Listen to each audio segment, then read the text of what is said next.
والصلاة والسلام على رسول الله وعلى آله ومن وأشهد أن لا إله إلا الله وحده لا شريك له وأشهد أن محمدا عبده ورسوله اللهم صل وسلم على محمد وعلى آله وصحبه وسلم تسليما كثيرا.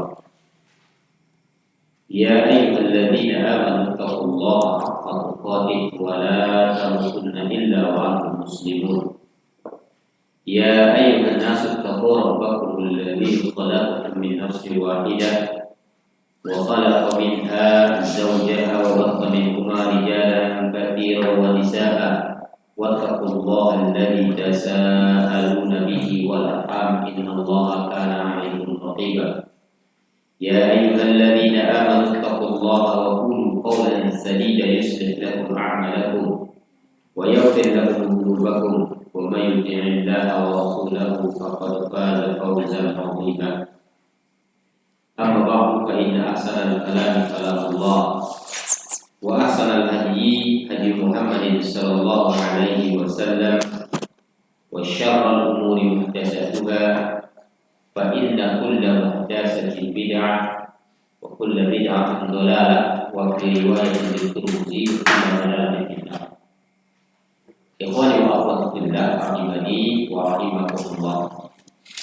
Tidak usah-usahnya kita senantiasa memuji Allah Subhanahu wa taala yang senantiasa memberikan kita rahmat dan karunia-Nya sehingga kita bisa untuk sama-sama hadir di majelis yang mulia ini dalam rangka tawasul haq, tawasul sabr, nasihat menasihati di dalam benar, nasihat menasihati di dalam kesabaran. Kemudian salawat dan salam semoga terlimpahkan kepada junjungan Nabi besar kita Muhammad sallallahu alaihi wasallam yang mana beliau merupakan petunjuk atau merupakan mursyid, pembimbing, memberikan petunjuk kepada kita sehingga kita bisa menentukan arah hidup kita.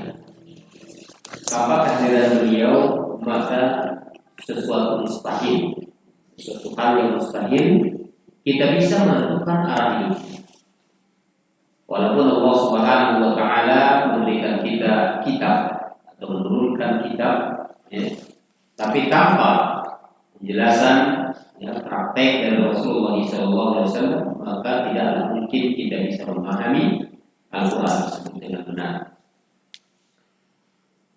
Alhamdulillah, pada kesempatan ini kita masih bisa beristimewa berkumpul kembali untuk melanjutkan kajian kita yang sempat terhenti barangkali lebih kurang 3 bulan atau lebih dari 3 bulan ya, kita tidak ketemu. Sebelum Ramadan saja sudah 2 bulan kita tidak aktif dengan anak ya, tapi mungkin dengan yang lain kita ketemu karena waktu itu yang transportasi nggak ada. Yang mungkin agak terkendala di sini. Berarti kita tidak mau hadir. Tapi kalau hadir, misalnya pakai kendaraan yang ada gitu, mungkin sekali hadir sakitnya 3 hari. Jadi biasanya gitu. Sudah tua, ya. Baik.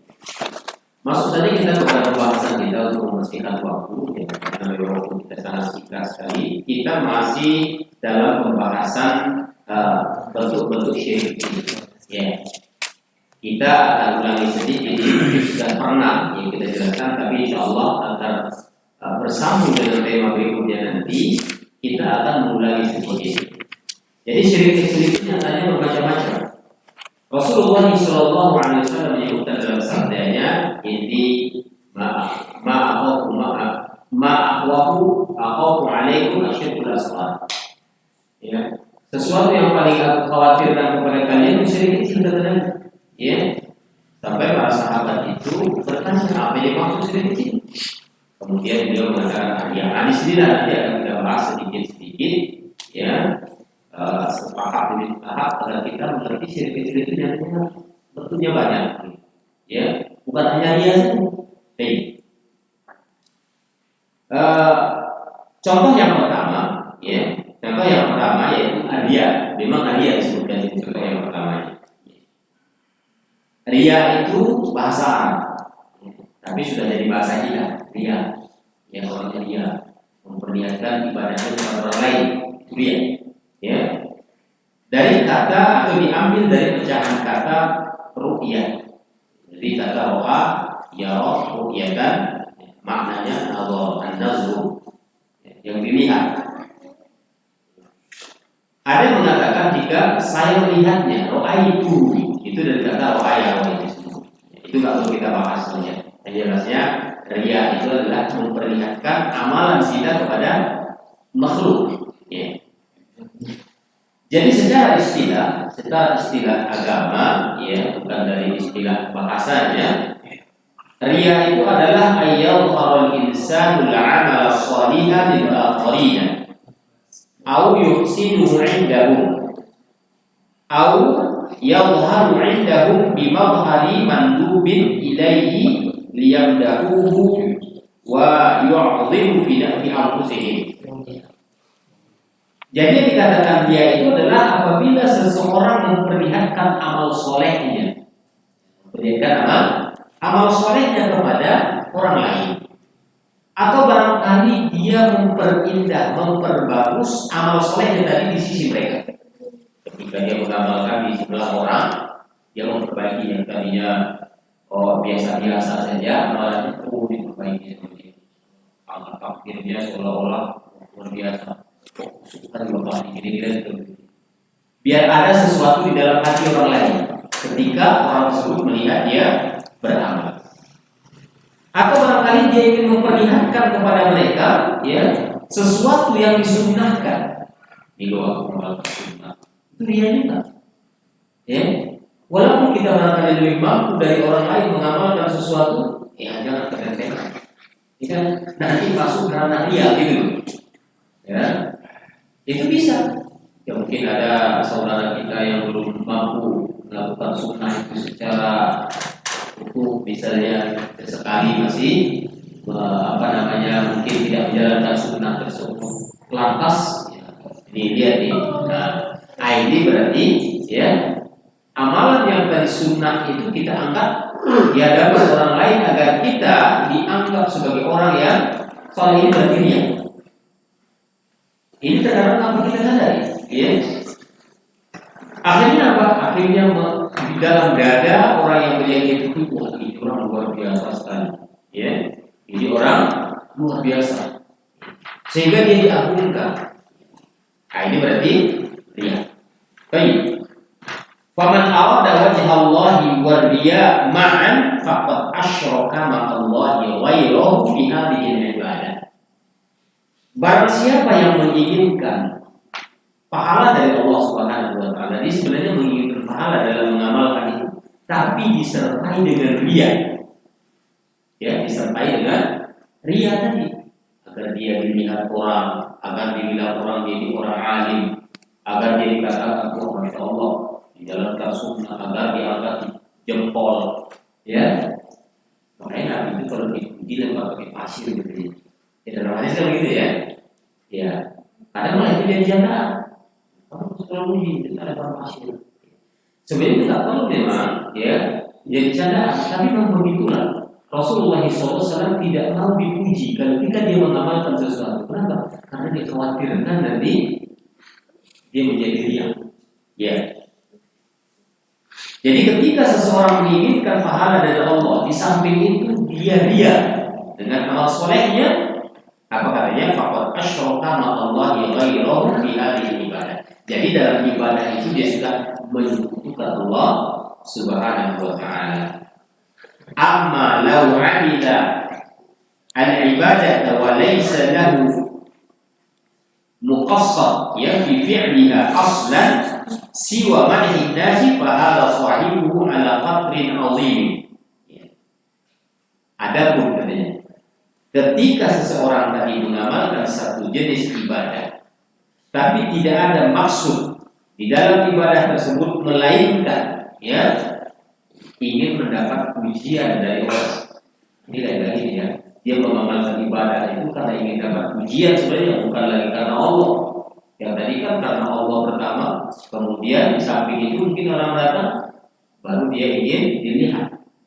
Kalau ini betul-betul mulai dari beramal, dia itu ingin dapat pujian, ya, madhunas, dan ingin dapat pujian dari orang lain. Fahala sahibuhu ala khatrin azim, maka orang ini dalam kondisi bahaya yang sangat besar. Ya, ini berbahaya. Waqad qala ba'du ahli ilmi, sebagian ulama menyatakan innahu qad waqa'a fil nifaq wasyirk, ya wasyirki, ya al-mukhriju minal millah. Kata para ulama, sebagian ulama mengatakan jika memang orang tadi beramal semata-mata ingin mendapat pujian dari orang lain, bukan lagi karena Allah pertamanya, semata-mata ingin dapat pujian, dapat sanjungan, ya, maka kata para ulama bahwasanya dia sudah, ya, melakukan kemunafikan. Maksudnya di sini nifaq akbar, kemudian syirik, melakukan kesyirikan, ini juga syirik akbar. Al-mukhriju minal millah, yang mengeluarkan pribadi seseorang dari agama. Jadi bahaya betul itu, ya. Tidak mengamalkan biar orang. Ya. Mengamalkan sesuatu karena Allah, tapi di samping itu biar orang, itu saja sudah berbahaya. Konon lagi kalau kita mengamalkan sesuatu amal soleh semata-mata ingin dilihat orang, lebih parah kan? Karena dikhawatirkan dia sudah terjatuh ke dalam nifaq akbar atau barangkali syirik akbar. Padahal dua-duanya kalau sudah ada akbarnya ini mukhrij minal millah, ya. Ini bisa mengeluarkan pribadi seseorang dari agama. Baik, ar-riya'u lahu suwarun, ya, adidatun. Riya ini ada beberapa gambaran, ya, ada beberapa gambaran tentang riya ini. Di antaranya yang pertama katanya ar-riya'u bil amal, riya dengan amal, dengan amal soleh, riya. Kamra'atul musalli bitulir ruku'i was sujud, seperti, ya, orang sholat tadi memperpanjang ruku'nya dan sujudnya agar dilihat. Ayo. Tapi kalau masalah memperpanjang sujud ruku ini ada juga sebagian yang melakukan kesalahan bukan karena dia. Ya, misalnya sholat berjamaah, pas sujud terakhir itu imamnya sudah hampir salam, dia masih belum bangun. Ini ada ini salah ini. Ini apa namanya, ciri-ciri khawarij. Jadi ciri khawarij ini karena dia menyelisihi imamnya. Masa imam sudah hampir salam dia masih sujud aja? Ini bukan karena dia memang, ya, tapi jatuh kepada kesalahan yang lain. Maka ketika imam itu, ya, apabila dia ruku maka ruku, apabila dia sujud maka sujud, apabila dia bangkitlah. Nggak ada istilahnya apabila dia bangkit maka sujudlah kamu akan lama. Nggak ada ya. Ya. Apabila dia salam ini enggak, dia nggak sempat lagi baca tahiyat, tasyahud, salam imam udah ikutlah dia salam. Nah, kapan dia tasyahudnya? Padahal tasyahud akhir itu rukun, nggak dipakai, bahkan sholatnya harus diulang, kan begitu. Terlepas dari itu, contoh yang pertamanya dalam amalan tadi, seperti misalnya seorang yang sedang sholat memperlama rukuknya, melamakan rukuknya atau melamakan sujudnya, ya, agar dilihat oleh orang lain. Ini termasuk dia. Ini jatuh ke dalam syirik kecil. Ya, tergantung niat seseorang, ya. Karena di awal sholat pun niatnya memang karena Allah, tapi ya, di dalam praktek amalnya tadi dalam ada rukuknya, ada sujudnya, diperlama oleh dia, nah ini kemungkinan besar jatuh ke dalam syirik kecil itu. Ya. Contoh yang kedua, ya, al-mura'atu bil qaul, agar ucapannya dilihat, tapi didengar sebenarnya dia, agar ucapannya didengar. Kasar dil adillati izharan li ghazaratil ilm, ya. Dia membaca, ya, dalil-dalil, ya, agar dilihat dia itu alim. Ya. Padahal semestinya nggak sampai segitu-gitunya, gitu, ya, nggak sampai segitu-gitunya. Nah ini dia. Terkadang ada juga orang itu sampai ke situ, ya, sampai nama ayatnya, ya, sisi atas bagian kiri, nomor sekian, ayat ini. Itu terkadang udah masuk ria, padahal dibacakan aja dari jauh selesai. Nggak harus tahu juga orang awam ya di sebelah kiri bagian atas sudut bawah itu nggak perlu juga. Ini ada unsur ria jadinya kalau kita sejauh ini. Ini al-qaul, dia di dalam ucapan. Kalau orang awam itu kan butuhnya dalil. Karena orang awam itu butuhnya kesimpulan saja. Nggak butuh dia dalil itu nggak perlu dia. Makanya cara dakwah itu dikatakan oleh Syekhul Islam Ibnu Taimiyah. Dakwah itu ada 3 cara. Ya. Au ila sabili rabbika bil hikmati wal mau'izatil hasanah wa jadilhum billatii hiya ahsan. Ajaklah manusia itu dalam Tuhan dengan cara hikmah. Ini cara pertama kata itu. Bil hikmah ini ditujukan kepada orang awam. Ya, kepada anak-anak kecil. Itu bil hikmah. Jadi kalau kita perintahkan sholat, anak kecil nggak pernah. Dalilnya mana? Nggak ada. Ya, sholat lah. Jadi kebaikan udah selesai. Ya, seperti itu. Jadi nggak perlu kita memperlihatkan dari ucapan kita, maksudnya dalil kan ria jadinya. Orang awam pun ria. Ayo sholat kita. Ini kewajiban dari Allah. Dia pun nggak akan nanya dalilnya mana mas? Enggak. Ya. Tapi cukup kita mengajak bahwa ini dengan hikmah, itu dakwah yang pertama, dakwah yang paling mendasar. Ya. Jadi ketika kita orang awam yang belum bisa ngaji, ya Al-Quran pun dia nggak ngerti, kita bacakan dalilnya, ini kayaknya tidak dibutuhkan oleh dia. Ini bisa jatuh ke dalam perkara dia di dalam ucapan. Ini harus kita waspadai. Kemudian yang ketiga, al-mura'atu bil hay'ah wa zayyi. Zayyi, al-hay'ah ini dari gerakan badan, ya. Dari perhiasan dimiliki, apa namanya itu aksesoris ya. Zayyi itu adalah jenis aksesoris. Ya. Ini juga kalau kita terlalu ya, memperlihatkan, ini juga masuk ke dalam ranah dia. Ya. Jamnya jam banget, putar-putar, goyang-goyangkan tangan. Ya. Nah, kalau ibu-ibu biasanya pakai emas agak berat sebelahnya jalannya. Ya. Ini termasuk dia. Selama ini kan kita tahu itu kalau memperlihatkan harta benda, dikatakan dia, iya kan? Itu memang termasuk, tapi nyatanya dia itu jauh lebih luas pembahasannya, bukan hanya sekedar memperlihatkan perhiasan. Tapi di sini juga disebutkan oleh para ulama itu juga termasuk di antara dia. Ini dia. Agar perhiasannya dilihat, ya, agar diketahui orang dia punya ini. Kadang dia orang nggak pernah tahu apa-apa yang ada di rumahnya sendiri cerita. Aku buat pisau. Ya sebenarnya nggak orang juga nggak akan kepentingan, mana kan? Dia beli kulkas untuk dia gitu. Iya. Itu termasuk dia. Tidak perlu diceritakan. Ya. Kecuali kalau nanya, kemarin ada tuh yang datang mungkin dari ini toko beli apa? Alhamdulillah, insya Allah rezeki biar mungkin bisa nyimpan sesuatu yang terlihat. Alhamdulillah. Itu kan lebih nyaman. Tapi ini orang nggak nanya apa-apa dia mulai menyebutkan. Sama dengan amalan tadi. Kalau kita bicara tentang dia dalam amalan itu sering terjadi. Orang nggak perlu tahu tapi dia sebutkan alhamdulillah dari malam saya sholat malam. Ya, bangun jam sekian. Ditulis di sholat. Akhirnya itu amalan habis. Ya, amalan tidak berpahala sama sekali. Dihapus oleh Allah Subhanahu wa taala karena unsur dia di dalamnya. Wa qad waradat adillatun katsiratun tadullu ala tahrimir riya'i wa 'azami uqubati fa'ilihi. Dan telah datang dalil yang sangat banyak sekali menjelaskan tentang haramnya riya dan besarnya siksa pelakunya. Ya, hukumannya. Hukumannya sangat dahsyat sekali. Wa annahu yaqulul 'amal alladhi yusahibuhu. Riya itu bisa membatalkan, menggugurkan amalan yang dilakukan oleh yang didampingi oleh riya. Amalan dia sesoleh apapun, seikhlas apapun dia katanya kepada Allah, ya awalnya ikhlas. Tapi ketika sudah dicampur dengan riya maka gugurlah amal.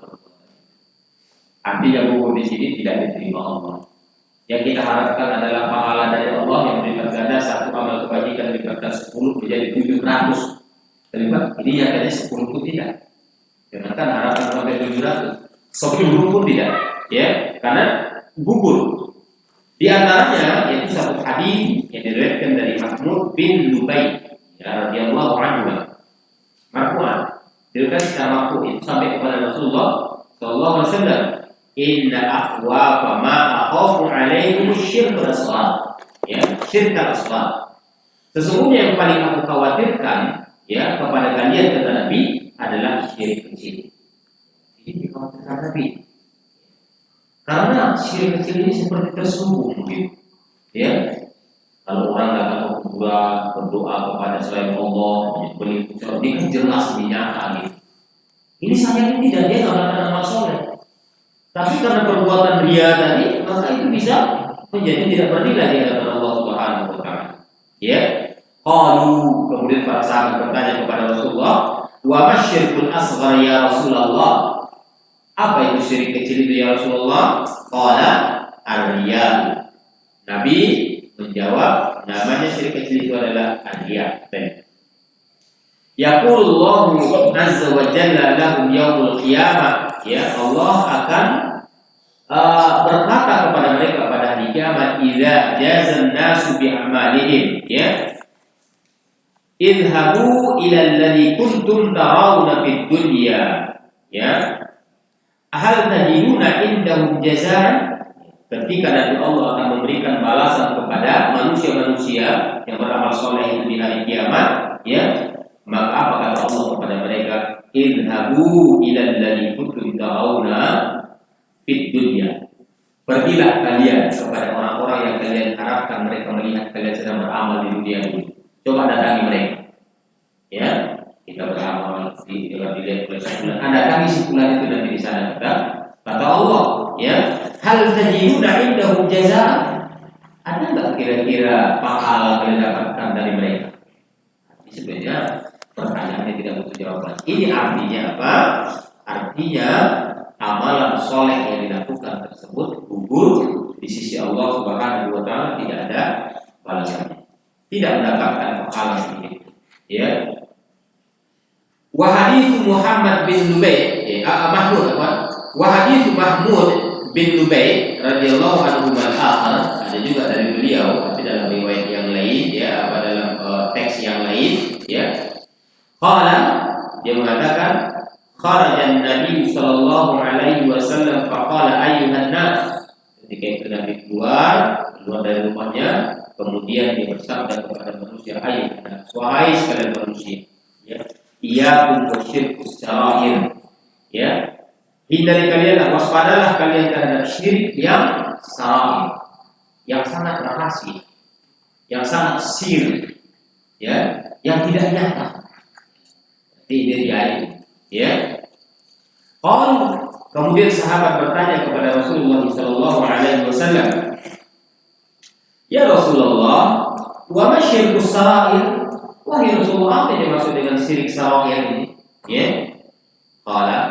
Kemudian Rasulullah SAW bersabda, "Yaqumur rajulu fa yusalli wa yuzayyinu salatahu jahidan lima rawa min nadhrin nasi ilaihi." Ya, lamma ra'a man nadhara nasu ilaihi fadzalika syirkus sarair. Ya. Jadi kata Nabi SAW, syirik sarair itu adalah apabila seorang laki-laki ya melakukan sholat lalu dia memperindah sholatnya. Nah, tadinya sholatnya biasa-biasa saja, memperindah sholatnya, ya. Biasanya angkat takbirnya malas dia, Allah. Kalau lagi, tapi kalau lagi dia sendiri dia orang Allah. Bahkan dengan suaranya pula lagi, ya. Ini kan sering kedengaran ini, ya. Jadi apabila seorang laki-laki melakukan sholat dan memperindah sholatnya jahidan, dan di sini adalah dia betul-betul melakukan, ya, dengan dengan sungguh-sungguh, ya, dilihat kan begitu. Lamma ra'a lima yara man nazara ilaihi ya an-nas, agar orang lain itu melihat kepada dia. Dia melakukan dengan sungguh-sungguh agar orang lain melihat kepadanya. Fadzalika syirkus sarair. Maka itulah yang dimaksud dengan syirik sarair. Nah, Rasulullah SAW. Jadi syirik sarair adalah dia, ya. Itu hadisnya sama, ya. Wa hadithu Abi Hurairah fi khabar salasati alladziina hum awwalu man tasmuru bihim an-nar yaumil qiyamah. Ya. Ada juga satu hadis diriwayatkan oleh Abu Hurairah ya berkaitan dengan berita adanya 3 orang yang mereka inilah yang akan merasakan pertama sekali api neraka pada hari kiamat. 3 golongan ya. Siapa mereka? Wahum rajulun qatala fil jihad hatta qutila. Seorang laki-laki yang berperang di medan jihad sampai dia terbunuh. Ya, itu malah orang pertama. Tapi kenapa nanti? Itu nanti ya. Yang jelasnya dia berjihad. Padahal kita tahu yang pergi berjihad itu kan ketika dia ikhlas karena Allah, memperjuangkan agama Allah, mati dia mati syahid. Ada tawar menawar itu langsung masuk surga ketika setelah dihisab kan gitu ya. Tapi nyatanya sini tidak. Dikatakan bahwasanya orang yang pertama sekali merasakan ya siksa neraka itu pada hari kiamat nanti, itu yang pertama adalah seorang laki-laki yang berperang di jihad ya sampai dia terbunuh. La yuqalu ya jariun apa? Agar dia dikatakan apa? Pemberani. Jadi yang terjadi berperang itu akan disebut dia pemberani. Itu saja itu sudah dibuat dia masuk neraka. Padahal dia berjihad. Kemudian siapa lagi yang kedua? Wa rajulun ta'allama al-ilma wa 'allamahu aw qara'a al-Qur'ana liqalu 'alimun aw qari'un. Seorang laki-laki yang mempelajari ilmu lalu mengajarkan kepada orang lain, atau barangkali dia membaca Al-Quran ya agar dikatakan dia itu alim, agar dikatakan dia itu qari, yang ahli membaca Al-Quran ya qari. Makanya orang yang belajar itu harus luluskan niatnya ya. Misalnya aku nanti mau masuk pesantren biar aku bisa belajar, gak usah niatnya diubah ya. Aku nanti kalau masuk pesantren biar keluar jadi ustaz, gak usah ubah niatnya, harus jadi ustaz. Yang penting orang beriman. Makanya kalau pesantren itu biasanya diajarkan ilmu-ilmu tentang agama untuk memperbaiki diri ya. Orang ilmu itu dasarnya kata para ulama, ilmu ya raf'ul jahli 'anil nafsi. Ilmu itu gunanya adalah untuk mengangkat kebodohan dari diri ya. Kemudian tingkat yang kedua wa an ghairihi. Nah, menghilangkan kebodohan dari diri dan orang lain. Dan orang lain ini adalah sifatnya dakwah ya. Jadi dia menuntut ilmu itu bukan karena dia dari ustaz ya, biar terkenal, susah kita tadi. Makanya ketika kita belajar apapun jenis pendidikan, tempat kita belajar bukan dia yang untuk mencari ilmu agar dapat keridhaan Allah. Ini tidak. Yang repotnya kita kan kalau orang tuanya yang masih awam tentang agama, kalau masukkan anak yang pesantren pasti ijazahnya kan, ijazahnya negeri. Ibu mau kemana? Anak saya mau lanjut kuliah biar dapat gelar ini. Ada biasanya. Makanya harus diubah itu adalah niat kita. Itu lagi setinggi mungkin agar kebodohan itu terangkat dari diri kita. Ya. Tapi sayangnya niat awal saya sudah begitu. Makanya ketika ada kegagalan, kecewa yang luar biasa. Ya. Misalnya kalau sudah dapat gelar, sudah habis sekian juta, ratus juta, tapi tak lulus misalnya. Tapi kecewa kita. Ya. Tapi coba kalau dia tidak mau lulusannya ini, lulus persoalan terus seperti ini. Ya, hanya Allah ridhoi dan dia akan memudahkan kita. Gelar itu hanya pendukung saja. Ya, makanya kebanyakan orang-orang ya mahasiswa yang sampai belajar luar negeri ke Madinah, mungkin ke Sudan, ya, ke Maroko, ya, rata-rata mereka mencari ilmu. Ya.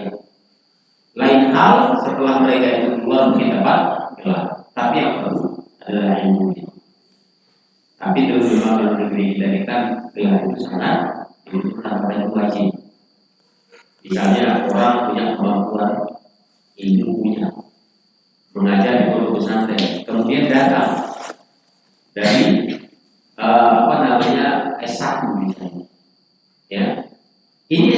walaupun belum kemampuannya masih terbatas, ilmu barangkali dia punya, tapi tidak semudah itu. Selesai kuliah bisa aja, itu bohong itu. Butuh pengalaman yang sangat panjang barangkali, mengetahui psikologi orang per orang, ya pengalamannya harus dalam. Orang yang tak bergelar ini punya pengalaman misalnya, ini gaji tetap tinggi walaupun dia belum masuk. Nah itu. Kalau di negeri luar yang maju-maju itu kan bukan seperti itu. Siapa yang punya skill, bayar besar, nggak apa gitu. Skill yang dibutuhkan. Nah, itulah memang negeri kita akhirnya apa yang terjadi? Orang-orang tua kalau menyekolahkan anaknya, ijazahnya tinggi. Nanti mau sekolah, cari gelar yang tinggi biar gampang cari kerja. Biar gampang cari kerja, masya Allah. Makanya sifat perbudakan di negeri kita terus berlanjut karena memang dia dari awalnya dipilih. Tapi maunya tuntut ilmu sedikit mungkin, gelar gak penting, yang penting kamu bisa membuka lapangan tenaga kerja. Nah itu kan bagus, ditanamkan gitu. Makanya tidak perlu kita menjadi ustaz, menjadi pengajar, tapi jadilah orang yang berilmu untuk diri sendiri dan keluarga serta orang lain. Seperti itu. Makanya ubah latihannya. Masukkan anak pesantren, tujuannya apa? Mencari ilmu agama. Masalah ijazah, kalau sekarang gampang. Ada teman-teman dulu Abdul Hakim namanya, dia di Pakistan itu sampai menikah dengan orang besar. Dia sampai dapat gelar LC. Tanya sama teman-teman, itu Abdul Hakim bisa banyak gelar LC dari mana? Ada dibeli itu. Ya, tinggal ada duitnya. Cuma ijazah. Kalau ini iya dari universitas ini, dari universitas bisa beli. Itulah mudahnya kalau gelar kan gitu.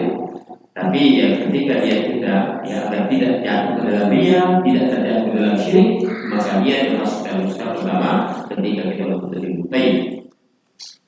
Jadi katanya tadi ketika orang belajar ilmu, kemudian dia belajar Al-Quran, mengajarkan itu kepada orang lain, tapi niatnya akan dikatakan alim, akan dikatakan dia qari, ahli membaca, hebat bacaannya, maka orang ini yang pertama kali masuk dalam neraka ini. Wa rajulun tasaddaqa yuqalu jawad.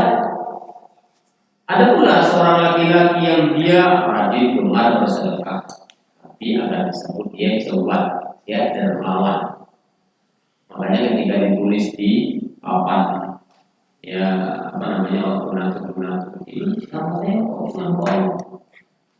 Ya, ini nama saya sudah ditulis ini. Gelar saya sudah M, ya. Sudah master, enggak ada. Nah, ini sebenarnya kan dia jadinya. Maunya kalau kita bersedekah itu ya apa yang diberikan tangan kanan kita, tangan kiri nggak perlu tahu gitu. Artinya orang lain nggak perlu tahu. Bahkan kalau bisa ini ada titipan. Siapa dari sama Allah saya sudah selesai. Titipan memang titipan Allah Subhanahu Wa Taala, ya. Makanya kita carilah cara agar kita tidak termasuk orang yang pertama sekali dimasukkan Allah ke dalam neraka. Karena apa? Karena dia, ya. Karena syirik sarahir yang paling dikhawatirkan oleh Rasulullah SAW. Baik. Hunaka umurun ya tu'inu 'ala al-'abdi anhu. Ada perkara-perkara yang bisa menyingkirkan, membantu seorang hamba agar terhindar dari sifat riya. Ada perkara-perkara yang bisa seseorang tersebut terhindar dari riya. Yang pertama kata para ulama, taqwiyatul iman fil qalbi. Menguatkan iman kita di dalam hati. Menguatkan iman ketika ada rasa alam mimpi orang bertamu kepada Allah. Barangkali dia dalam gangguan dari setan, ya, agar kita terjerumus ke dalam perbuatan riya.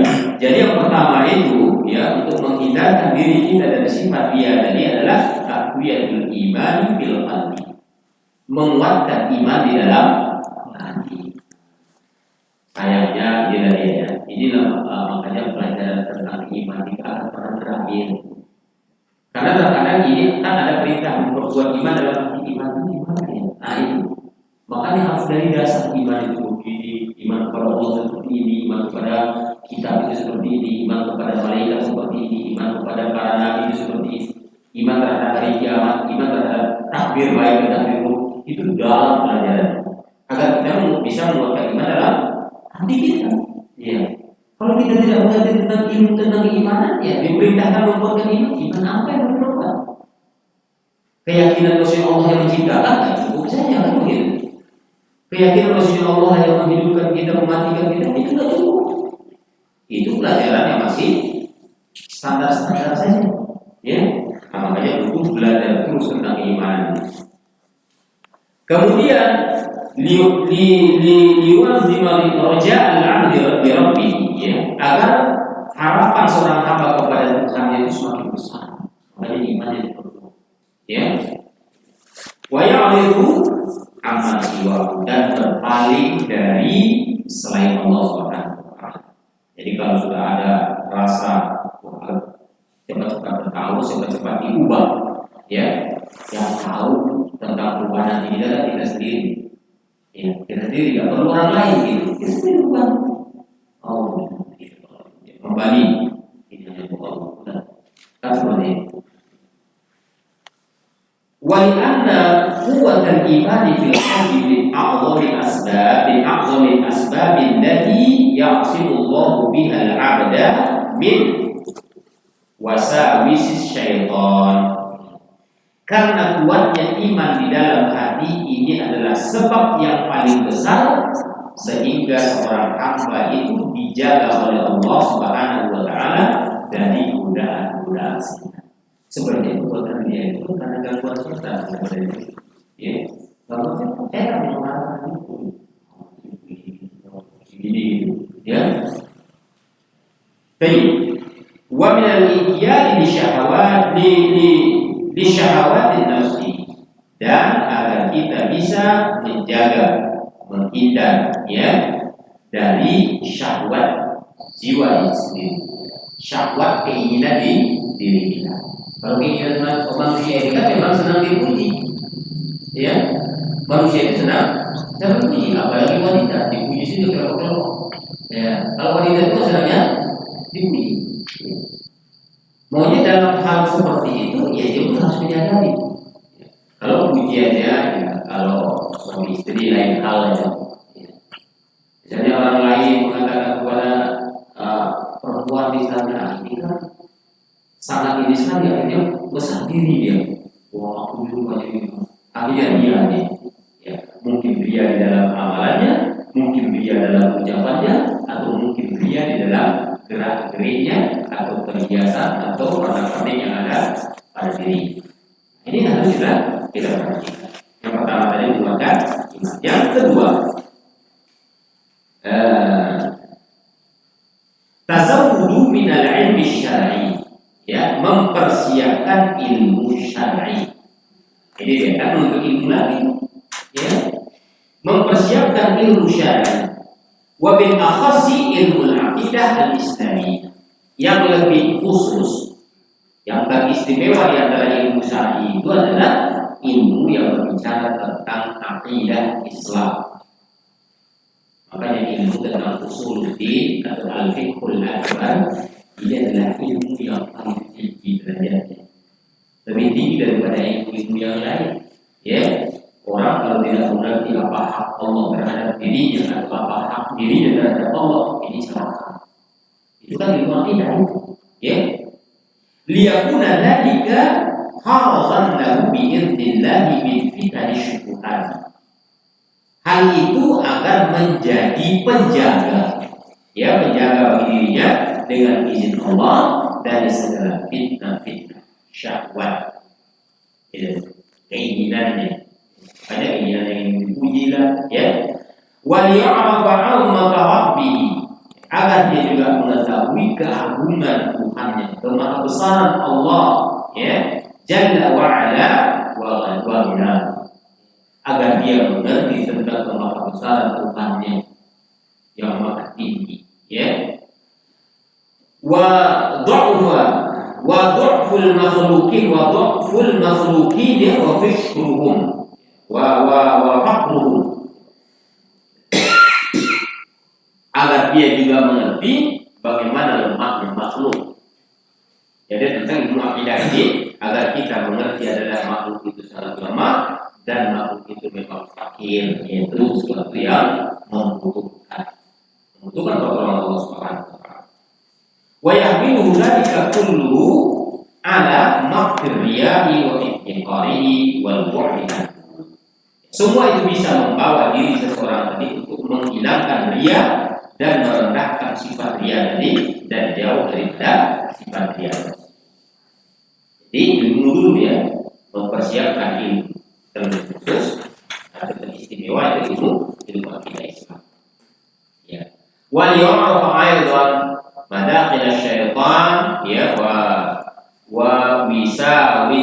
wasawisuhu fayahduruha, agar dia juga memahami ya tempat masuk setan ke dalam dirinya dan godaan-godaan setan tersebut agar dia bisa menghindarinya. Ini perlu diilmui dari mana setan itu masuk ya.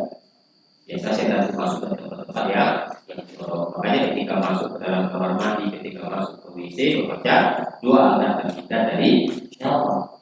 Makanya karena orang syaitan adalah bukan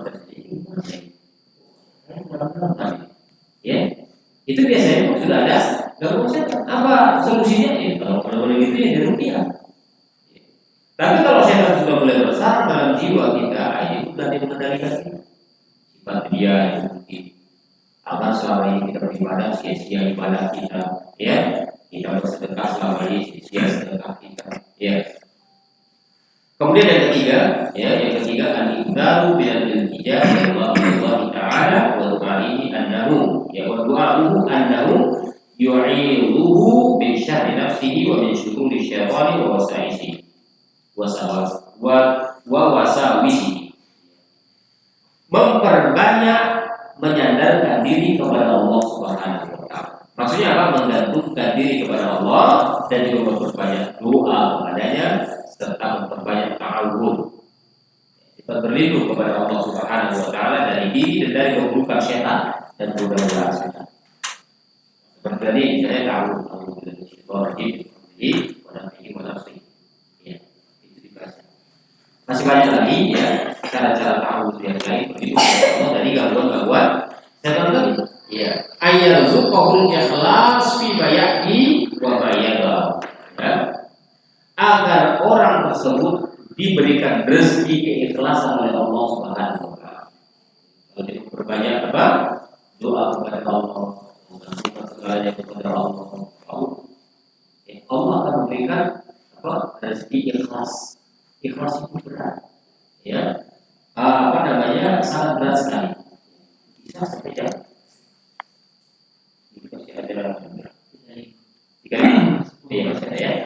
Kita sikat saja ya.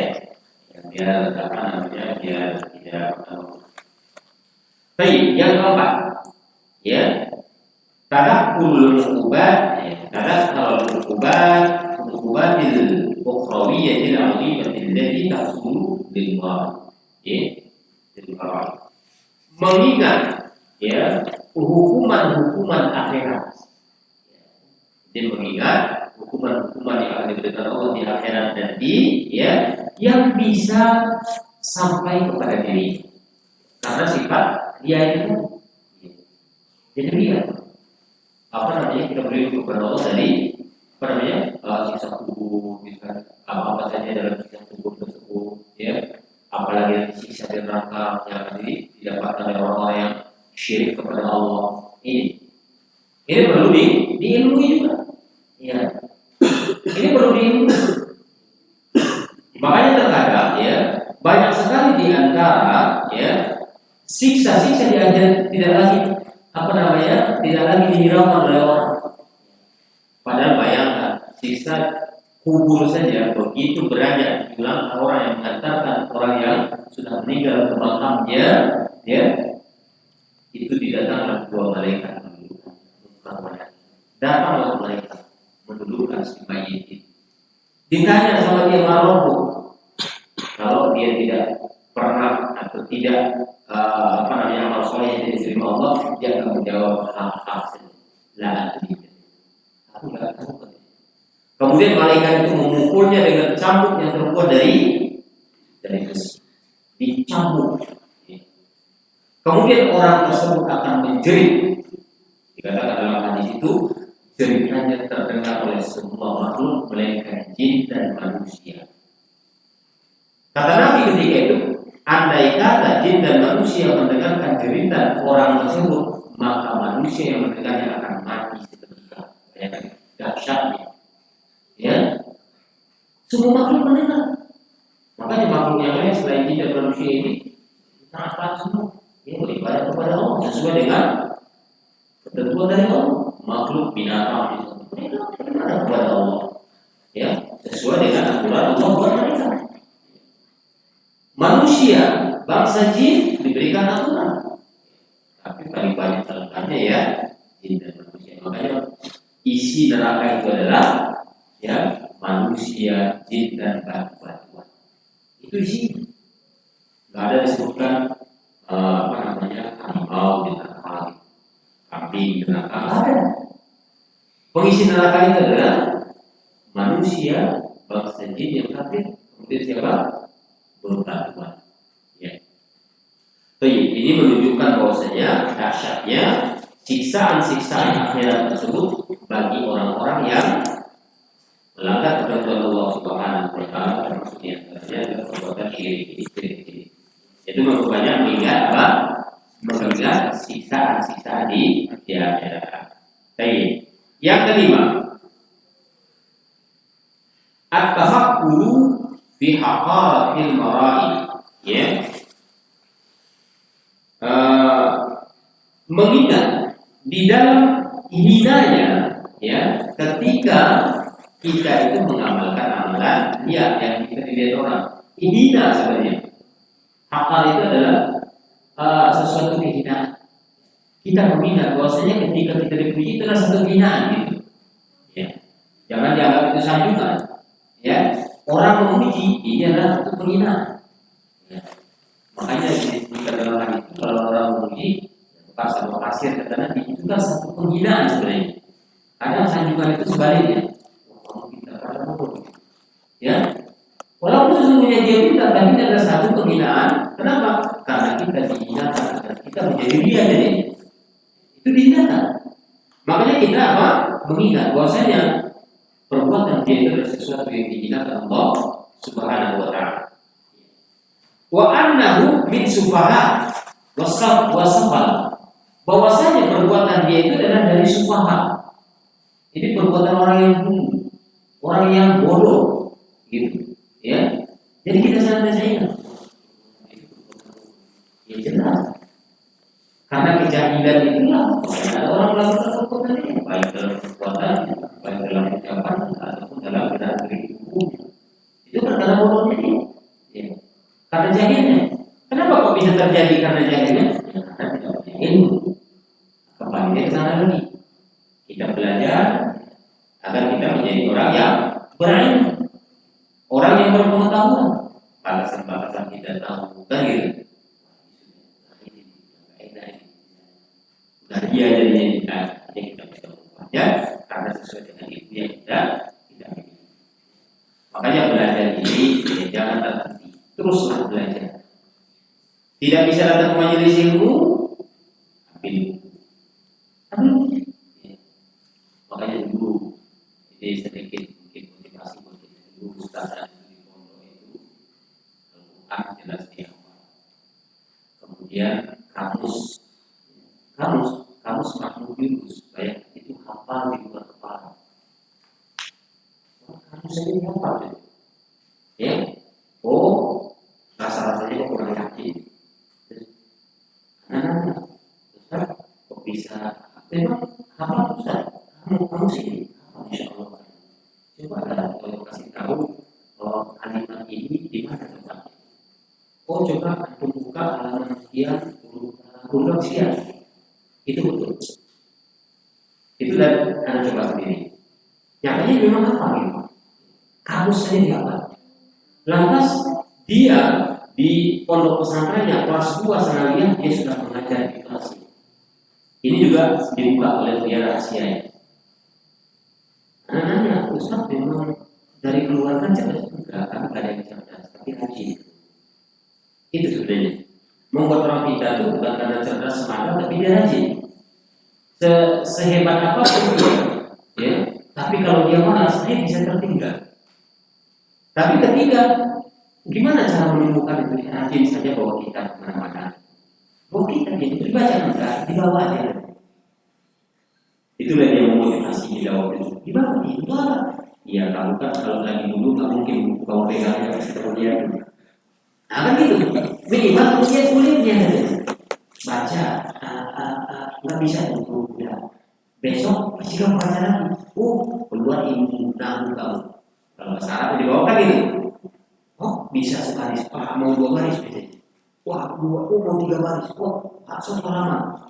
Berlanjut biasanya. Itulah untuk menentukan motivasi. Jadi rajin membaca kuncinya.